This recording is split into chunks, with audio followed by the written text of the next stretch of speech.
Bismillahirrahmanirrahim. Assalamualaikum warahmatullahi wabarakatuh.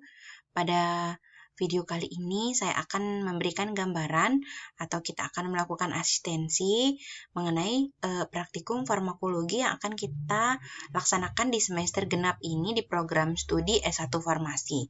Jadi praktikum farmakologi itu merupakan praktikum yang wajib dilakukan di program studi farmasi karena praktikum farmakologi itu memberikan gambaran kepada mahasiswa tentang cara-cara pengujian obat atau sediaan herbal pada hewan uji. Jadi role model kita dalam praktikum farmakologi itu adalah hewan uji. Nah, hewan ujinya itu bisa tikus, bisa mencit, ataupun bisa kelinci. Tapi tidak perlu khawatir ya, hewan uji yang kita gunakan di dalam praktikum farmakologi ini memang hewan uji yang sudah distandarisasi. Artinya memang hewan uji ini dikembangkan di suatu laboratorium hewan yang memang ditujukan untuk proses percobaan atau praktikum. Jadi kita tidak perlu khawatir hewan uji tersebut misalnya akan menularkan penyakit atau semacamnya ya. Karena memang dia sudah dikembangkan di lingkungan yang memang sudah didesain sedemikian rupa dan diberikan juga makanan yang terstandar. Oke, ini outline praktikum farmakologi 1, di mana koordinatornya saya sendiri ya, baik Leni Lopitasari, kemudian tim dosen praktikumnya di sini ada 3 orang, saya, kemudian ada Ibu Nurul Qiyam dan Ibu Baik Nurbaiti.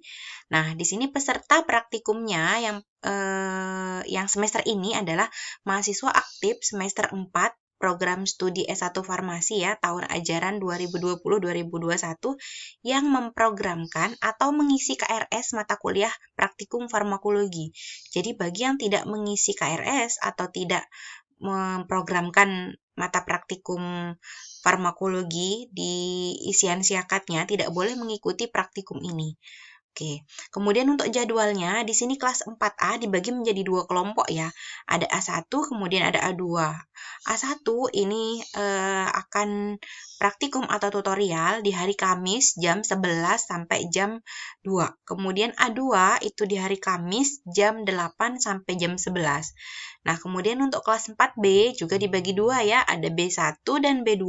Untuk B1 dia akan tutorial dan praktikum pada hari Kamis jam 2 sampai jam 5. Kemudian untuk B2 itu hari Jumat jam 8 sampai jam 11. Untuk pembagian kelompok beserta dosen pembimbing masing-masing kelompok itu sudah dikirimkan ya oleh Pak Kepala Lab. Nanti kalian cermati kembali pembagian kelompok beserta dosen pembimbing praktikum masing-masing. Nanti kan kalian harus menghubungi juga dosennya untuk kalian kontrak waktu untuk melakukan tutorial dan praktikum.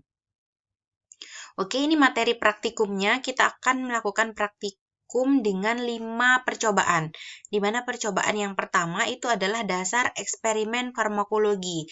Nah, jadi pada percobaan 1 ini kalian akan diberikan atau diberikan ini ya gambaran mengenai prinsip-prinsip kerja atau dasar-dasar eksperimental di uji farmakologi itu.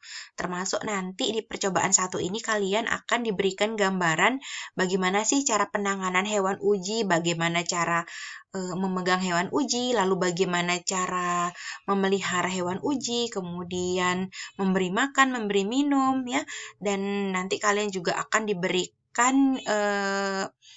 gambaran bagaimana cara kita memberikan obat kepada hewan uji, baik itu nanti rute oral, intravena, kemudian intraperitoneal, lalu ada intramuskular ya, dan ada subkutan. Nanti akan lebih jelasnya dibahas bersama dosen pembimbing masing-masing ya pada saat melakukan tutorial.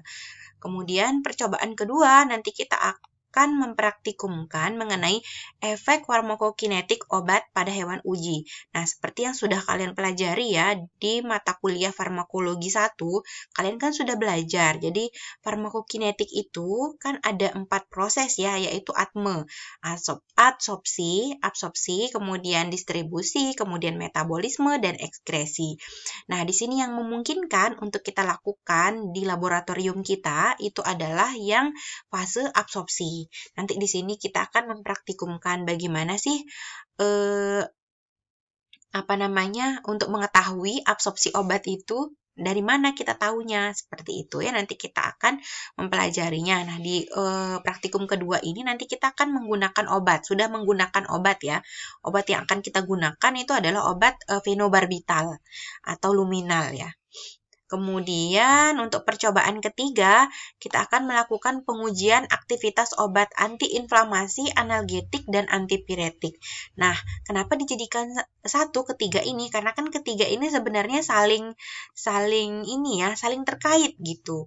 Nah, jadi sekalian kita di sini melakukan ketiga uji ini. Semoga nanti waktunya cukup ya untuk kita melakukan ketiga uji ini. Jadi nanti di sini juga percobaan ketiga kita akan menggunakan obat ya, nanti obat yang kita gunakan adalah obat golongan steroid dan golongan non steroid atau NSAID. Nah, di sini ada 3 hal yang diuji. Yang pertama adalah uji antiinflamasi. Inflamasi kan artinya radang, berarti kita akan menguji anti radang.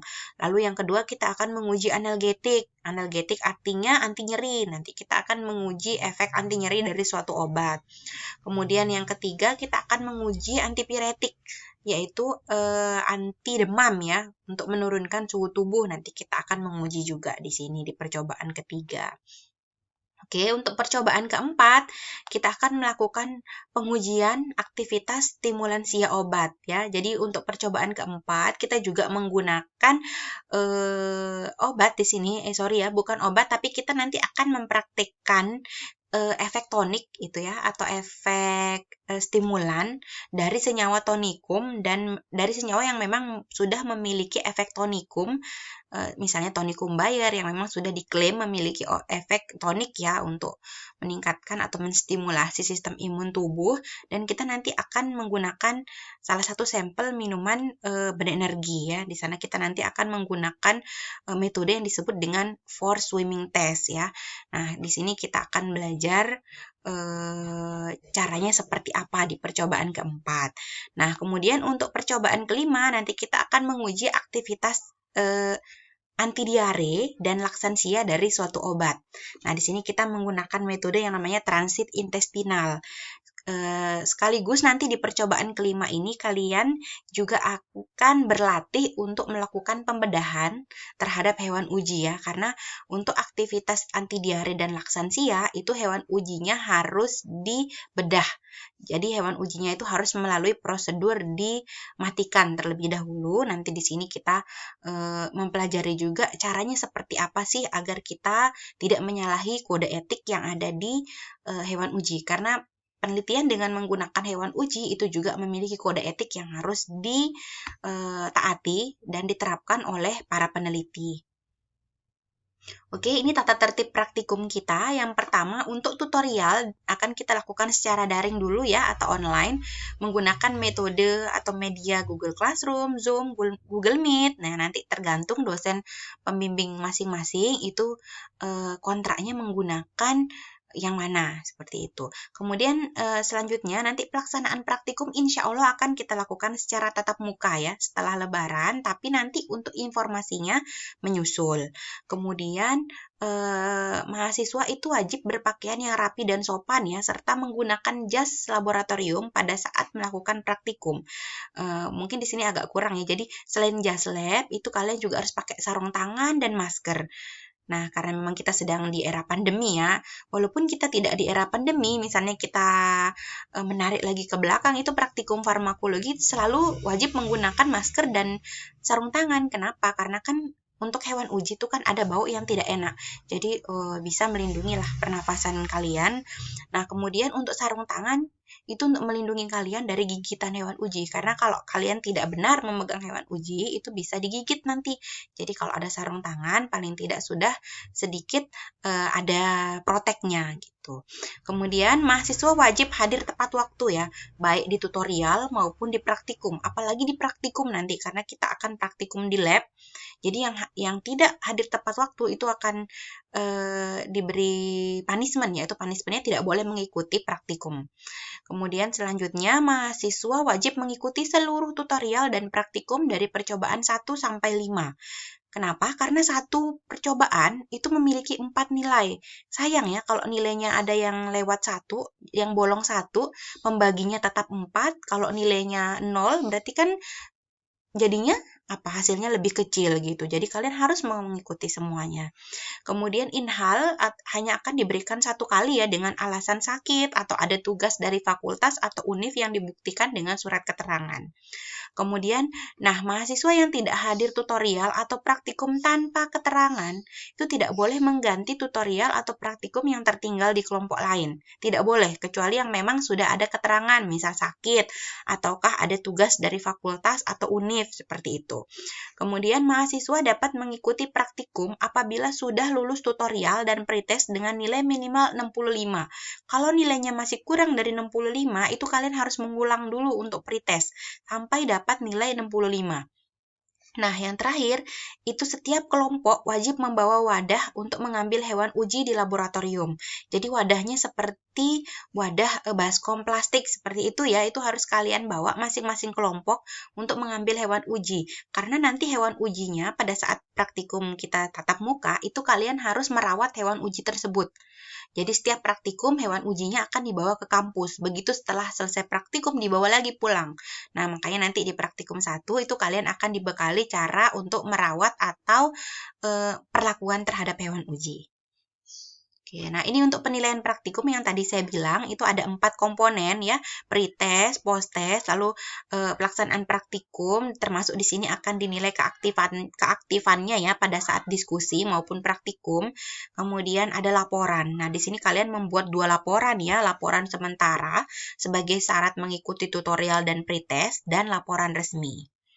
Oke, ini format laporan sementaranya ada judul, kemudian tujuan, landasan teori, lalu cara kerja dibuat skematis, di mana laporan sementara ini wajib dikumpulkan dan di-ACC oleh dosennya pada saat pretest dan tutorial.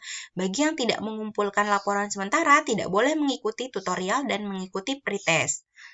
Oke. Nah, ini untuk laporan resmi, itu tambahan dari laporan sementara adalah hasil dan pembahasan. Di sini hasil dan pembahasan itu harus kalian buatkan juga dalam bentuk tabel ya hasilnya.